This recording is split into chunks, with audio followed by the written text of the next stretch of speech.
I think it's worth talking about how we marked this up. So we did all the string lines on these little tabletops. First of all, we marked the outside.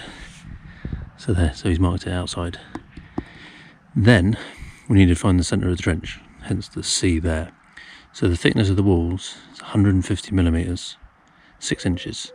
So he's coming basically half that distance. So the centre line of the trench should be the centre line of the wall, which is the outside minus half the wall width or wall thickness. So that's what we've got. So the wall should be kind of in that line, and then the trench is 225 that way and 225 that way. So that's marked all the way down on that one. So yeah, see, this one's been moved. That was outside. This is the outside edge, and then this is the centre line.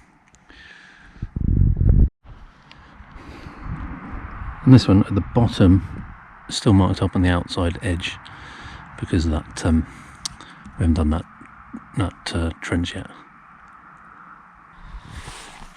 So from here we measured 9 metres that direction, 7 metres that direction. Same on the other sides, and then the diagonals. He said it was 140, so I imagine that's 11 metres, 40 centimetres in the diagonals, and they both are perfect. But it's basically just trying to get the measurement here without touching too much. And it all squared up. So this was in the 5mm. This is 5mm wider than 7 metres.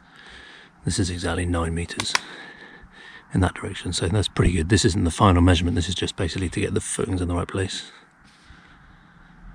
for eventually the bricklayer to come and to find the exact outer limit of where the walls are going to go.